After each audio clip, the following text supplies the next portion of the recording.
Hello and welcome to Montresor Legal's podcast. Today we are joined by Sharon Thomas, who's the founder of the Black Counsel Forum, and we're going to be talking a little bit about her journey as a lawyer and a general counsel and how she's led to founding BCF. And I'm joined as well by Hannah Olushaitan, also from Montresor. If you'd like to give a quick intro, Han. Yeah, so my name is Hannah Olushaitan.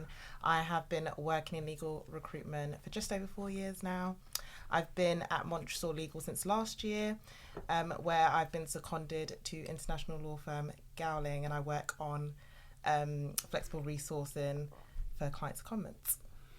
Cool, thanks Hannah.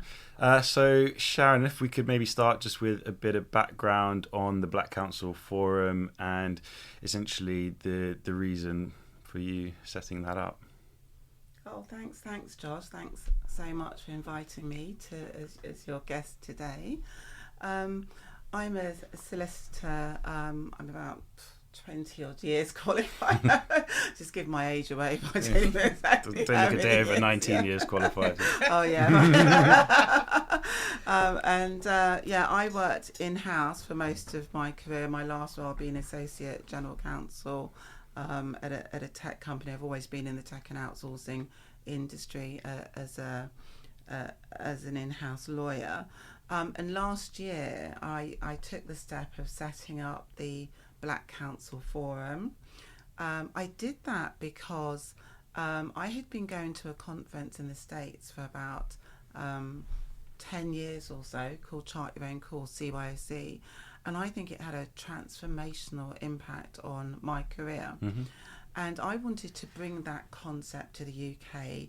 I saw a gap in the market and I saw a need for that kind of a career conference targeted at black lawyers, targeted at lawyers of colour. And so I founded the first Black Counsel Forum, which is, as I said, a careers conference for lawyers. And we had our first inaugural conference last year, September, and we're having our second annual conference in a couple of weeks' time, the end of this month. Brilliant. No, that's great. And obviously the reason we're speaking is because we are going to be involved in the latest edition of BCF as a sponsor, so we're really looking forward to that. What else can we expect on the day? I think it's going to be an amazing and unique, transformative experience, if I say so myself. sounds good. Don't want to sound all salesy, but I think it is quite a unique experience. It's a career development experience. It's a professional development experience, but one that is targeted at the lived experience of black lawyers. And the faculty is made up of talented black lawyers, mainly very experienced partners, general counsel, senior associates, all coming together and sharing their knowledge, their inside track know-how about how to build a career. And they've done it. They've walked that path. So they are the people that are best qualified to share that knowledge. I think quite often when you are in a minority group in any country, it doesn't matter what the context it is, sometimes you're not always plugged in enough to the right networks.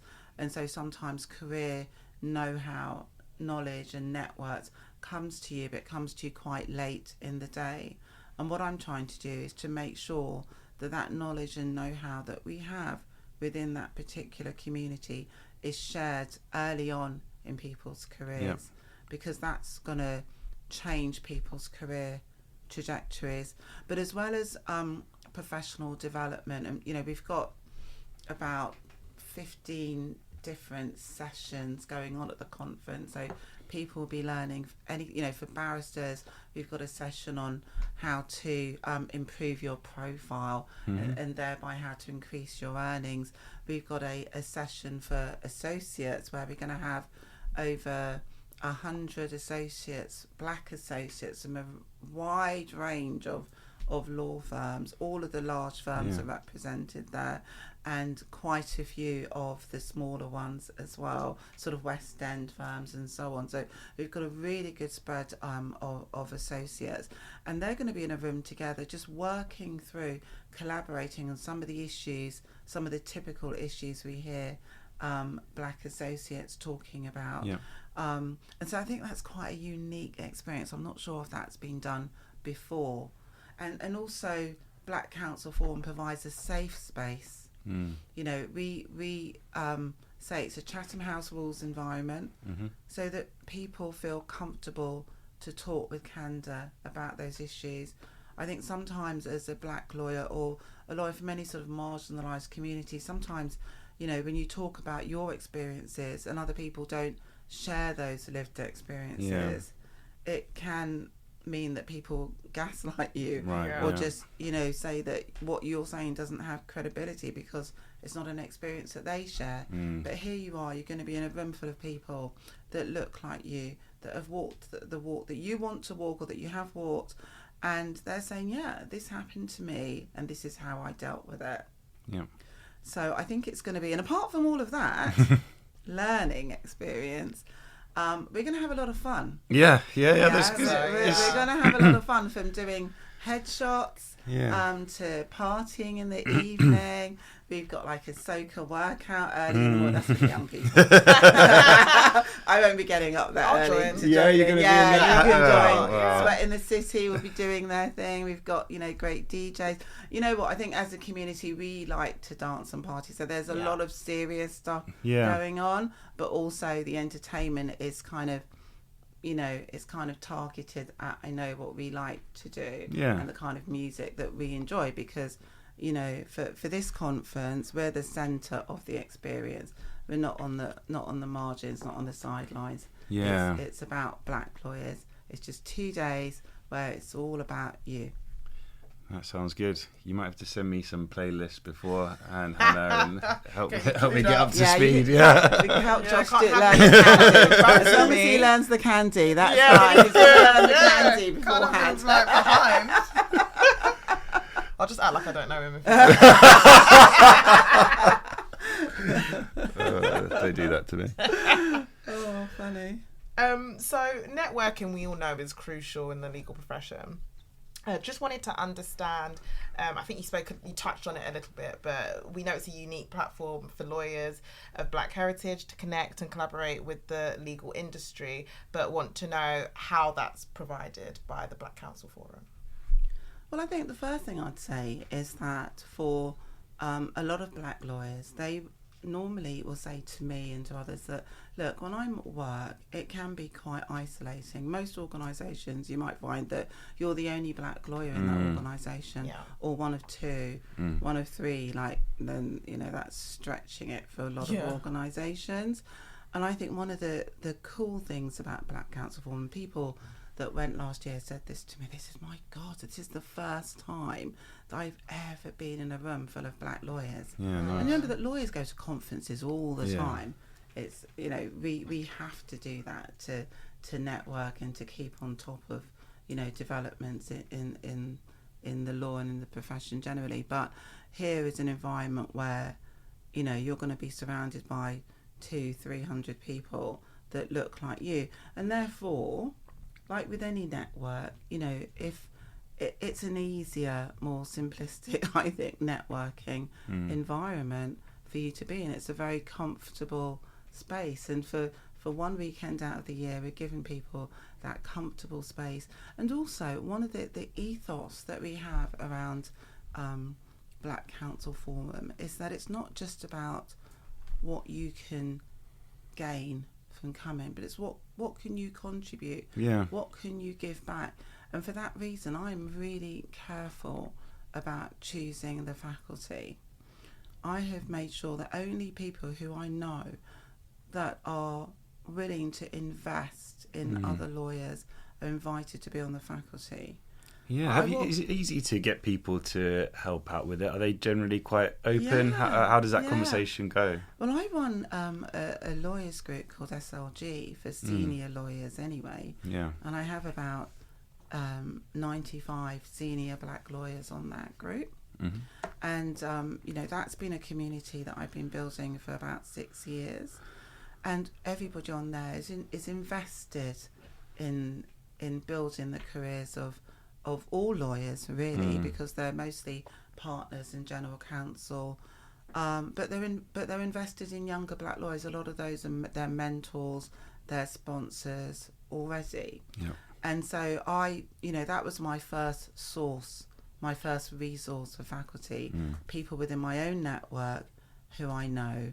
And since then, that's expanded. But absolutely, I'm very selective and very picky about who comes into that faculty. And also, I always make the point, and you'll hear this when I do my opening welcome at Black Counsel Forum, is that you have to give back. You must always, give without the expectation of receiving it. We'll come back to you in time, but I want it to be an environment where we are going to proactively help each other. Think about, who's in your network, who can you introduce them to. And in fact, my keynote speaker, who is my mentor and inspiration for this conference, Wharton Bellamy, at the end of the conference last year, he said to people, go and find 3 people in this room and meet them, connect with them, and see what you can do to help drive their careers forward. So you were very proactive about that networking and community building, so people feel part of this team. That's really nice. I think it's really important for people to lead by example and to help others out as well. Especially you see some people kind of getting to the top who've maybe struggled, often cutting the ladder out from beneath them, and I've made it, and that's all that matters. So I think it's really nice that you've got people who are King's Counsel, managing directors at investment banks, and senior GCs who are willing to actually give back, to share their knowledge and their experiences for the betterment of the community. So I think that's a really, really nice thing. I just wanted to say, sometimes I think as well the pushback can be when you're at the top. You mentioned sometimes you're at the top on your own, and you're not seeing people like yourself. So it's harder, well, there's fear maybe in trying to pull other people up with you, I think. I don't particularly feel like that, but I think that can sometimes be the issue, and the issue is that we don't have enough people, black people at the top, so that pushback is often, it feels sometimes maybe that they're being threatened in their position, maybe. I don't know, but I think two points I'd make on that. One, I think that's the beauty of Black Counsel Forum. So what you have there is very highly talented black lawyers. Black lawyers are motivated to advance their careers, right? They're not going to come and spend the money on a ticket unless they feel strongly about their career development. So there's a pool of talent. So any senior black lawyer who comes to me and says, I can't find black talent or whatever, well, there it is. It's been handed to you on a plate across all tracks of the profession, across all practice areas, all disciplines, from family law, criminal law to M&A, banking and finance. It's all represented in that room.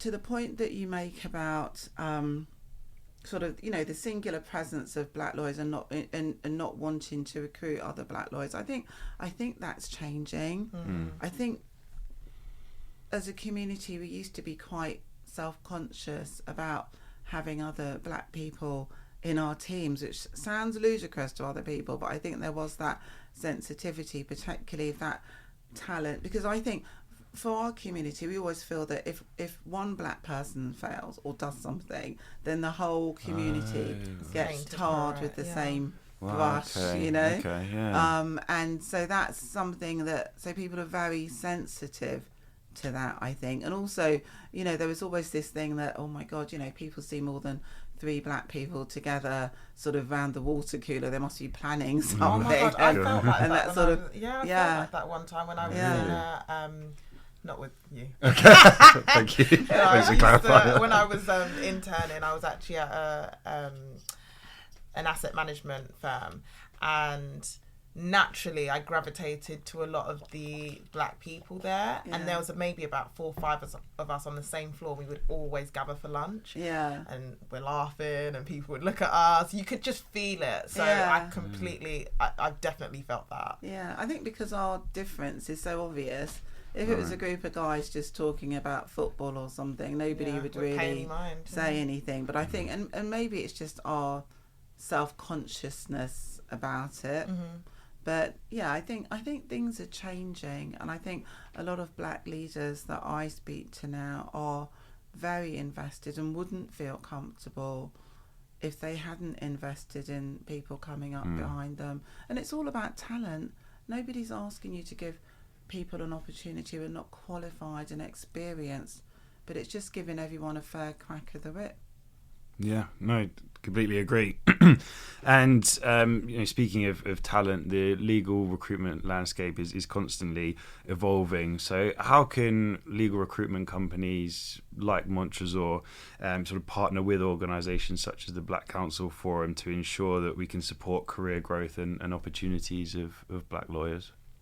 Well, I think the role of recruiters and headhunters is absolutely vital, isn't it, to the career progression of black lawyers. We've got to be exposed to those opportunities. We've got to hear about them. We've got to be on those short lists. Otherwise, how are we going to progress our careers? And I think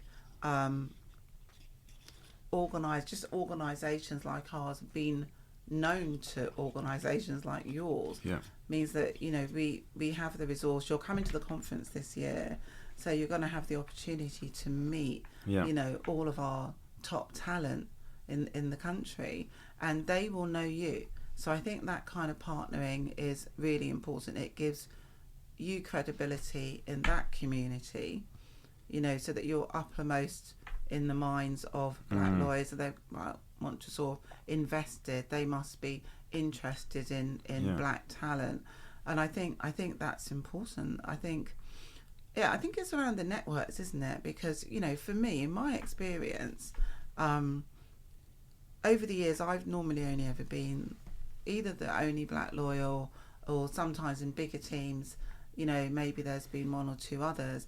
One thing I have noticed though is that with white men in particular, they've hardly even gone through recruiters to get jobs. They have got roles because they've been tapped on the shoulder. I've lost copious amounts of resource this way. Oh, well, my friend works at such and such and he's got a role doing XYZ, a senior role, I'm off, see you. They've not even necessarily gone through recruiters. They've got those extensive networks already from family networks, university networks and so on, which open the doors in a way that I think black lawyers are potentially more reliant on recruiters and on headhunters. So it's really important that, you know, recruiters and headhunters know where we are in these organisations. They know what we're doing at the moment. They know our hopes and dreams.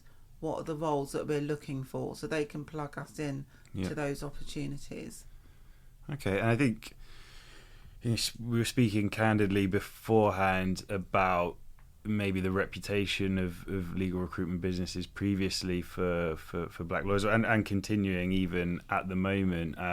What's been sort of your experience and your network's experience with legal recruitment businesses previously, and why has there been a bit of a disconnect in the past? Yeah, it's funny that, isn't it? Because when I speak to organisations, they would always say, oh, they can't find black talent, particularly sort of senior manager and above. It's, you know, where is the black talent? And I'm like, well, the recruiters are out there. Shouldn't they be able to source black talent? Surely that's a win-win for both the recruiter and for the companies and firms. But I'm still hearing those challenges out there. I mean, people that I know that are general counsels and partners, they seem to get sort of, you know, tapped on the shoulder quite regularly nowadays. I think people know where they are, and those kinds of people are building quite high profile, so they'll get regularly approached. I'm still not clear on how easy it is for the others, because I'm hearing the end users are saying they can't find black talent. So there's obviously a disconnect here somewhere. And I don't know what it's like right now in the market. I'm not going to comment on something I don't know, but I always get the feeling that before, recruiters would place people who they felt were quite easy to place. A cultural fit in Yes, inverted commas. a cultural fit, you know, and that was the days before corporations and firms are saying we specifically want, you know, diverse talent. But in days gone by, I think it would just be, what's the easy fit? Do they go to, oh yeah, they went to this university, they trained at that firm, you know, then they went on and did X, Y, Z. The pathway was quite set. But of course, those pathways are in themselves not diverse. Yeah. Because if you're saying, well, you have, you know, did you go to Durham or Bristol or Oxbridge? And then did you train at a Magic City firm? You know, when you look at all of the criteria that gets put out there that a recruiter might look at and then exclude everything else, you automatically are excluding a diverse pool. And I just think the tendency is to go for the path of least resistance. You want to place well.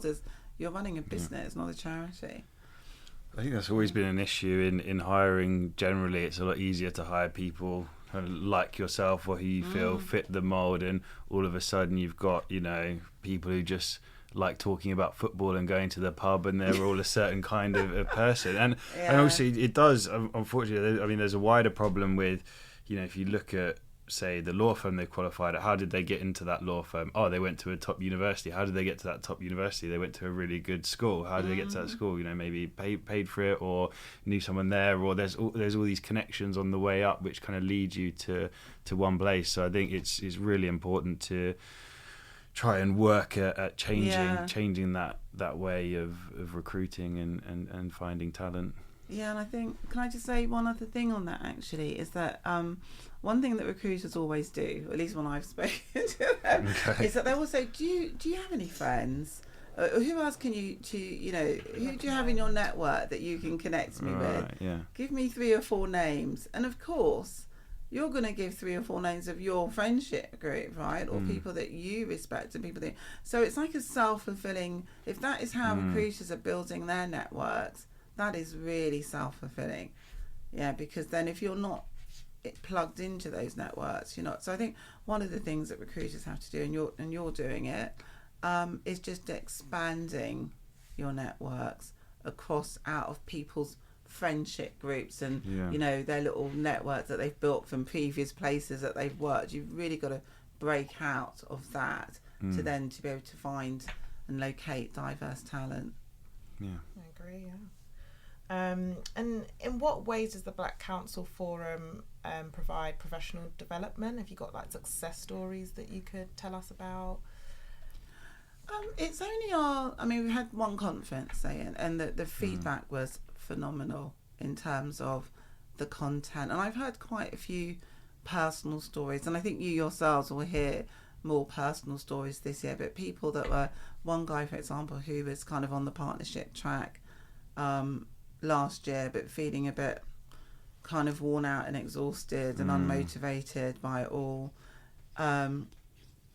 came to BCF, and we had a panel called Pathway to Partner, and we had a few other panels as well, and he was just saying that hearing some of the journeys of the partners there, it had been tricky. Being a law firm partner is not easy for anyone, but when he heard them talking about how actually it was worth it, despite all of the hurdles that they've had to gone over, he felt really inspired and motivated, and he was able to connect with a few other partners there who he kept in contact with and who really helped him through that last stage of that process. So that really warmed my heart to hear that, how he came in quite, you know, drained, but then just came out full of enthusiasm just after one day, and he's just built an amazing network of friends, and quite a few, I heard that from quite a few people, that they came there and they have built an amazing, what Worth and Bellamy refer to as a pit crew. You know, he says you need your pit crew. You've got to have that, you know, and when you're making decisions about your next career move, or you are just having challenges, having that pit crew is really important. And Black Counsel Forum gives you an amazing space to build that pit crew, to build that personal board of directors of people peer levels, people that you can mentor, people that are further on in their career than you. So I think, and one girl actually built, she set up a WhatsApp group following BCF 22. She has about 20 women on it now who are just really supportive of each other. They're all at a similar stage in their career. Nice, and it provided the facility for them to do that. So, and I think as years go on, I mean, the thing with BCF, it's an annual event. It's going to build, and the same core of people will come back again year after year and build as it expands. But you just begin to build that really close family, that community, and you'll see people's careers progressing and see how they've used the learnings and the inside track sort of know-how and knowledge to accelerate their careers. And so I will have many more of those stories for you if we come back into this space again next year. Hopefully we'll get to hear some for ourselves as well. So looking forward to that. So how many people are you expecting at the event? 250 delegates. And almost 50 faculty members. So there will be about 300 altogether. And the reason why, I mean, we sold out of this conference a few weeks ago, and I've had to go back. I've got a waiting list at the moment of over 100 people. Oh, really? Wow. And I've had to go back and negotiate extra capacity with the hotel, which has been a bit of a struggle. I can imagine. Because it was already getting quite full when we first spoke quite early on. You were saying people need to get... and I think because, people are quite last minute, particularly barristers, the caseload and whatever. But unfortunately, I'm going to have to cap it off at that, and I'm just trying to go through the wait list at the moment, and as places become available, I'm allocating them. But I think I need to get a bigger venue next year. That's the learning for myself. Next stop, Wembley. Bring it on. I love that. Brilliant. No, that sounds good. And a lot of what you talked about is kind of mentorship and leading from the front. Who's been a good mentor for you? For myself, I would say definitely, as I said, Werton Bellamy and his wife Kelly Walker. Although they're in the States, they are just amazing trainers and just a huge inspiration for me. Kelly's on her 5th general counsel role. And just knows the in-house world sort of inside out. And Werton's just a great business mentor, but he's also a trainer for lawyers. So they have been hugely inspirational in my life. When I worked at Accenture, I used to invite Werton to come over and train not only the lawyers but also the consultants, because the model, in terms of how you're allocated to projects, it's very similar. Law firms and consultancies work in a very similar way. And the training that he gave was amazing. So those are the people that I've looked to for mentorship, as well as I've got some great peers right here in London. Paulette Maston, who, although she's a partner in private practice, has been hugely influential in the Black legal space. She was the chair of the Black Solicitors Network for quite a while, did amazing things there. And when she was at Linklaters, she made a huge contribution to the lives of so many Black lawyers. She's a great inspiration to me.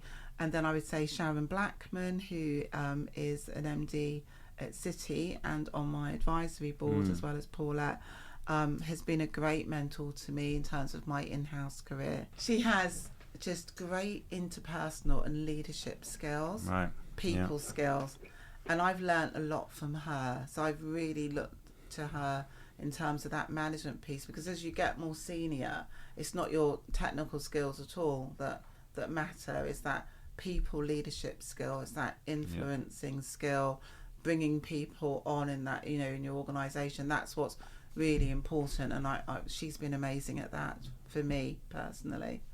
Brilliant. Okay, that's great. And what are you most looking forward to from the weekend? I'm looking BCF. forward to seeing everyone. I'm looking forward to the vibe. Yeah. I'm looking forward to just the excellent speakers that we have, because I'm, drawn from the best and most highly talented black lawyers that we have in the UK. I'm like Harry Matuvo, who runs the Black Talent Charter. Yeah. He is an amazing orator, and I think I'm really looking forward to hearing him speak. I'm looking forward to Gavin Lewis, who is our guest speaker. Yep. I actually met him years ago. Oh, and did he you? was so inspirational. Yeah, Before I think went he's- to the asset management firm, he might not remember me, but right, yeah, he gave he's me at some Blackwell. brilliant advice. So Oh, it does. wow. It's like when I saw him on there, I was just like, I'm super that's funny. excited. I didn't think realise mentioned that. it to you. Yeah, I think he's got an amazing story, and he's an author as well as being, very successful in his own career. So I think that's going to blow people away. So I think I'm most looking forward to the speakers, to the Yeah. faculty, the training, but also just it's an electric vibe there. It's just amazing. And we put in our little bits, a little bit of steel band, and Yeah. that kind of thing, just to help the environment. And what I always say to people from going to conferences in the US, that those real relationships are made in the bar, they're made at dinner. People will stay up till all hours just talking and connecting, Yeah. and you come away with those really feeling like, yeah, I've built some good relationships, or the start of what is going to be some great relationships that's really going to impact my quality of life and my career. Brilliant. I'm very excited.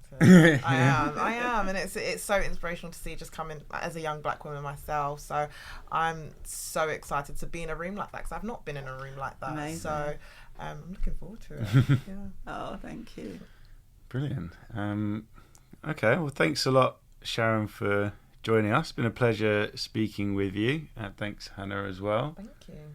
And Thanks, Sharon. Yeah, I've well, honestly thank really you. enjoyed speaking with you. I know we've spoken before, but it's been just nice to hear what you've done, how far you've come.